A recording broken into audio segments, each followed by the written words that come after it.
तौबा मेरी तौबा।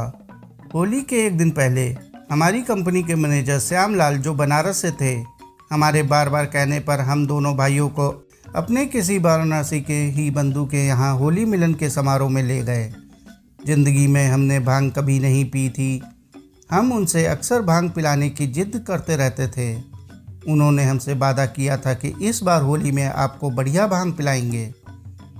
सोने के बटन लगे रेशमी कुर्ते में माथे पर लंबा तिलक लगाए पंडित श्यामलाल जी ने अंदर जाकर खास तौर पर हमारे लिए स्पेशल और बढ़िया भांग तैयार करवाई। यह लीजिए भैया जी, भोलेनाथ की जय कीजिए और एक झटके में गटक जाइए। उन्होंने 2 कांच के गिलास जो दूधिया हरे द्रव्य से भरे हुए थे हमारी तरफ बढ़ाए। हमने गिलास की तरफ शक की निगाह से देखा और श्यामलाल जी से पूछा, कुछ होगा तो नहीं? अरे कुछ नहीं होगा, ठंडाई है, देखो ना यहाँ सब पी रहे हैं, बोलो जय भोलेनाथ। श्यामलाल जी ने हमें पीने को उकसाया। हम दोनों भाई जय भोलेनाथ कहते हुए दोनों गिलास एक सांक में गटक गए। 20 मिनट बीत गए, कुछ नहीं हुआ। हमने श्यामलाल जी के पास जाकर कहा, पंडित जी थोड़ी कड़क बनवाइए ना, इससे तो कुछ भी नहीं हुआ। होगा होगा, जरूर होगा। श्यामलाल जी आश्वस्त थे कि कुछ जरूर होगा, इसलिए वो हमें जल्दी ही अपने स्कूटर पर बिठाकर हमारे घर छोड़ आए। थोड़ी देर में भांग ने अपना रंग दिखाना शुरू कर दिया। हंसने और खिलखिलाने से इसकी निर्दोष शुरुआत हुई। मैंने हंसते हुए अपने भाई से कहा, यह तो मस्त चीज़ है यार। बस इतनी सी बात पर हम दोनों भाइयों को मानो हंसी का दौरा ही पड़ गया। परिवार के सभी सदस्य फौरन समझ गए और मुस्कुराते हुए तमाशा देखने लगे। 5 मंजिली बिल्डिंग वाली सोसाइटी में हम तीसरी मंजिल पर रहते थे। पूरी सोसाइटी से परिवार जैसा संबंध था। खबर फैल गई कि तीसरी मंजिल पर साहनी साहब के लौंडे भांग पीकर पगला गए हैं। कुछ ही देर में पड़ोसी भी झांकने लगे। कुछ पड़ोसी अंदर आकर हमारी हरकतें देखकर हाथ बांधकर मुस्कुरा रहे।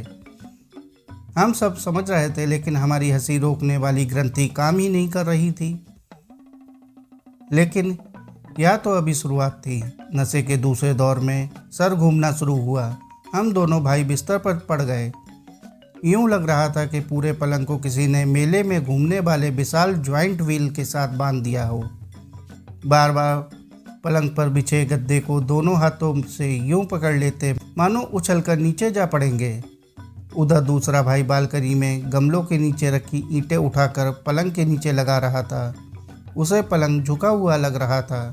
मामला गंभीर होते देख चारों तरफ से सलाह मशवरे आने शुरू हो गए। नींबू पानी से लेकर आम के अचार तक हर चीज़ हमारे अंदर उड़ेल दी गई। दूसरी तरफ अम्मा ने नारियल के तेल की बोतल हम दोनों के सर पर उड़ेल दी। सर पर ज़बरदस्त मालिश की गई, लेकिन कोई फ़र्क नहीं पड़ा। सोसाइटी में रहने वाले सदस्य हम सबको घेर कर यूँ खड़े थे कि मानो हम इंसान नहीं, कोई अजूबा है। मेरी तबीयत कुछ ज़्यादा ही ख़राब थी। पड़ोस वाले फ्लैट में रहने वाले वयोवृद्ध मराठी प्रोफेसर कलुस्कर साहब मेरी तबीयत पूछने आए। हम उनकी बहुत इज्जत करते थे और हमेशा मिल जाने पर उनके चरण स्पर्श करते थे। कैसी तबीयत है बाबा? उन्होंने प्यार से मेरे तेल से भरे सिर पर हाथ फेरते हुए पूछा। ए बुड्ढे, तू भी तमाशा देखने आ गया? चल भाग यहाँ से, भाग जल्दी। मैंने अनजाने में सम्मानित प्रोफेसर साहब की बेइज्जती कर दी। बुजुर्ग कुलस्कर साहब दुम दबाकर भागे। नशे के नए नए दौर आ जा रहे थे। स्थिति की गंभीरता को देखते हुए डॉक्टर खन्ना को बुलाया गया। मैं आधी बेहोशी की हालत में पलंग पर औंधा पड़ा हुआ था। डॉक्टर ने मोटी सुई वाला इंजेक्शन निकाला। मैंने देवदास के दिलीप कुमार के अंदाज में हाथ बढ़ाकर डॉक्टर को रोका। ना डॉक्टर ना, तुम्हारी सुई टूट जाएगी, ये जिस्म पत्थर का हो गया है। डॉक्टर साहब ने व्यंग से मुस्कुराते हुए पत्थर जैसे जिस्म में कील की तरह इंजेक्शन ठोक दिया। थोड़ी देर में गहरी नींद आ गई।